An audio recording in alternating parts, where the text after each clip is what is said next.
I don't have to tell you things are bad. Everybody knows things are bad. The dollar buys a nickel's worth. Banks are going bust. Shopkeepers keep a gun under the counter. Punks are running wild in the street, and there's nobody anywhere who seems to know what to do, and there's no end to it. We know the air is unfit to breathe, and our food is unfit to eat.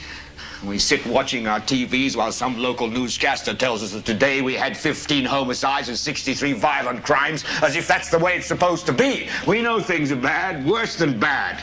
They're crazy. It's like everything everywhere is going crazy, so we don't go out anymore. We sit in the house, and slowly the world we're living in is getting smaller, and all we say is, please, at least leave us alone in our living rooms. Let me have my toaster and my TV and my steel-belted radios, and I won't say anything. Just leave us alone. Well, I'm not going to leave you alone.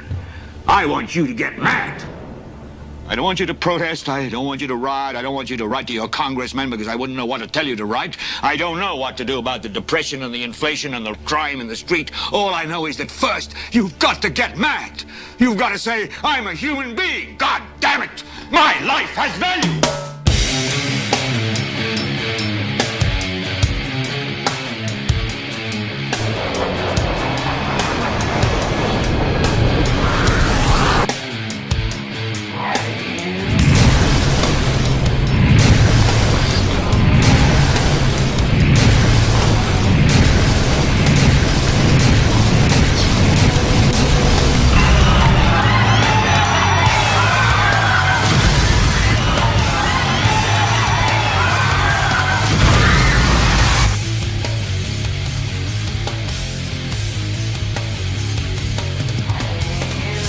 Page 172. The U.S. government has not been able to determine the origin of the money used for the 9/11 attacks. Ultimately, the question is of little practical significance. To dust. You don't find a desk. You don't find a chair. You don't find a telephone, a computer. The biggest piece of a telephone I found was half of the keypad, and it was about this big.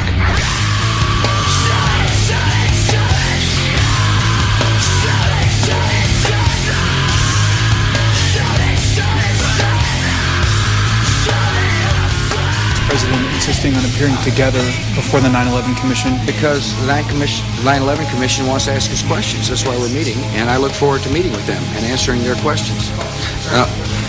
Why you're appearing together rather than separately, which was their request? Because it's a good chance for both of us to answer questions that the 9/11 Commission is looking forward to asking us, and I'm looking forward to answering them. Counterterrorism was blinking red, in the words of George Tenet, that the warnings of an imminent attack were so severe that something dramatic should have been done. It was unparalleled. Instead, our president went on a month-long vacation. Of course we're after Saddam Hussein, bin Laden. We have not seen one piece of evidence that links Osama bin Laden directly to the planning stages of September 11th.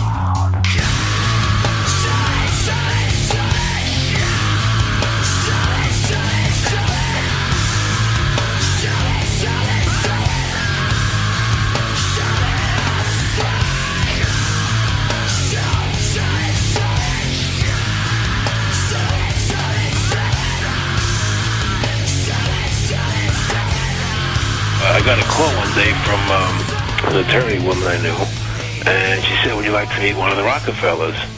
I said, sure, I'd love to. And we became friends, and he began to divulge a lot of things to me.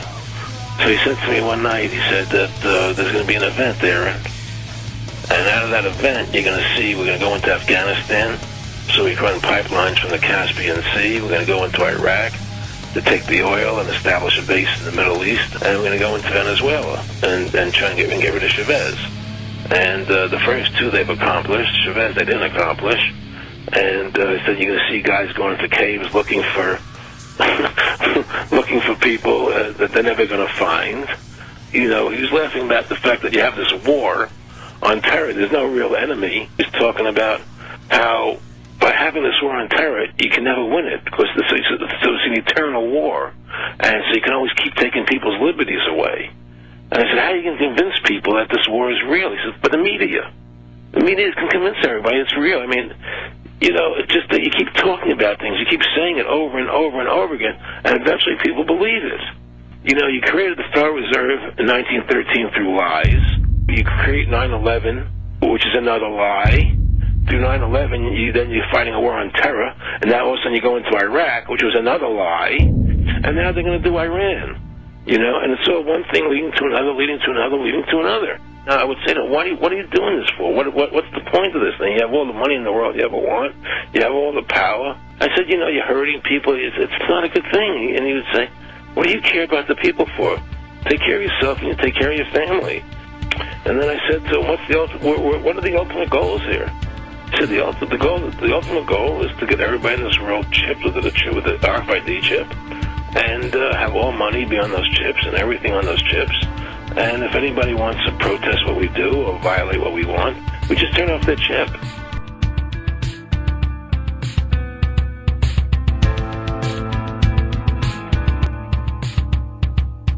In the end, everybody will be locked into a monitored control grid where every single action you perform is documented.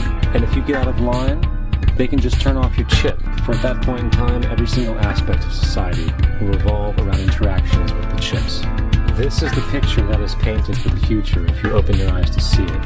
A centralized one-world economy where everyone's moves and everyone's transactions are tracked and monitored, all rights removed.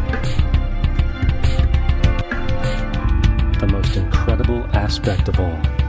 These totalitarian elements will not be forced upon the people. The people will demand them. For the social manipulation of society through the generation of fear and division has completely detached humans from their sense of power and reality. A process which has been going on for centuries, if not millennia. Religion, patriotism, race, wealth, class, and every other form of arbitrary, separatist identification and thus conceit has served to create a controlled population, utterly malleable in the hands of the few. Divide and conquer is the motto, and as long as people continue to see themselves as separate from everything else, they lend themselves to being completely enslaved. The men behind the curtain know this, and they also know that if people ever realize the truth of their relationship to nature and the truth of their personal power, the entire manufactured zeitgeist they prey upon will collapse like a house of cards.